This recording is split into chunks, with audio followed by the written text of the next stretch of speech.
Erie, you are called one term Mikey. Every time you visit, you go to the Upper Society. Will you ever tour Erie's east side and see the real face of poverty, the consequence of your support of the rich and oil companies?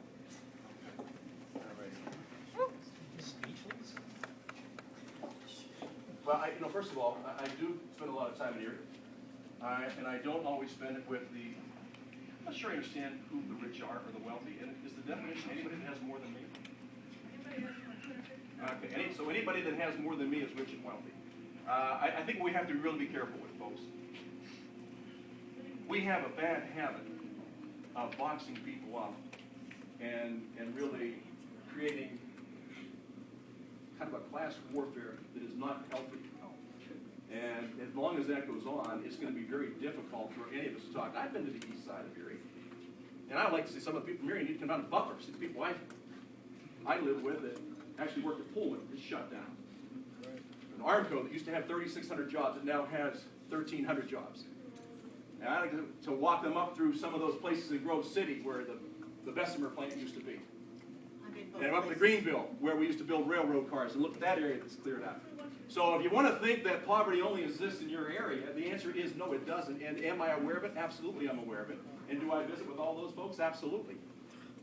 Absolutely.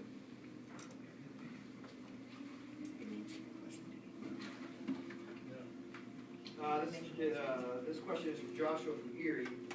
How can you justify continuing subsidies for oil companies with record profits while cutting vital services for working families? Oil companies don't need the subsidies, and working families shouldn't have to pay for them. Could you ask him to read more clearly? Here. And read it over. It's probably by the microphone. Okay. He needs to use the microphone. Here we go. All right. How can you justify continuing subsidies for oil companies with record profits while cutting vital services for working families?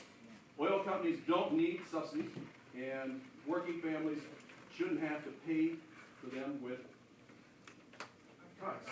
That's John. Okay, first of all, let me just ask one thing, just so I understand. Is there anybody in here that has a pension?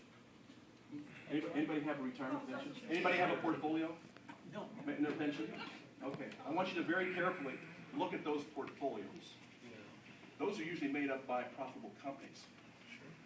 Why are we subsidizing? So if you really want to understand the whole thing, I would say that, number one, we want companies to be profitable. And I said earlier about the class warfare. If we're going to start classifying, they're too rich, they're too wealthy, they're too greedy, we don't get enough, we need more, and we need to have rich people put more money in. We need. I want to shift the thought to one thing. Why do these folks have those type of benefits? Why can GE make $5.1 billion and not pay any taxes? They buy politicians. It's because politicians. By law, there's a tax code out there. So if you really want to see things get fixed, if you really want to see the playing field level, then fix the tax code. The tax code. Please! You said it's not politicians who sets the tax code. The tax code was set many years ago. And All right, please stop interrupting. Please. What are you going to do? And I'm going to try to be as simple as I can. Yeah. You are entitled to your own opinion. You are not entitled to your own facts. Dave Camp right now is working on a new tax code. All right? Now, why is it in place the way it is? It was put in place years ago. Not 6 months ago, by people that have been here for a long, long time. Both sides of the aisle, by the way. Now, let me finish. It is both sides, and the tax code is horribly unfair. The American people will believe in this, and I know that they do subscribe, as long as it is fair. I don't mind paying my fair share. I don't mind doing my part, as long as somebody else is also doing their part. All the things you're talking about are the result of a tax code that picks and chooses who wins and who loses. Everything that you're talking about is a result of revenues that come in from companies or from individuals. Now, keep in mind, not everybody pays taxes. Not only does GE not pay taxes, 47% of Americans don't pay income tax. So if you want to get upset with somebody, it's the tax code. It's the tax code. It's what they're allowed to do. Please. Gotcha. So that's the answer. It's fixing the tax code that'll take care of all these things. There are loopholes that are in there right now that have been in there for many years. I believe we should flatten out the tax code, eliminate deductions, except for two things that I really believe in. Deductions for those people buying a home, because 80% of the people that surveyed, American dream is still to own your own home. The other deduction would be for education, because we truly know that to improve our lot in life, it's going to be through getting more education and being able to rise.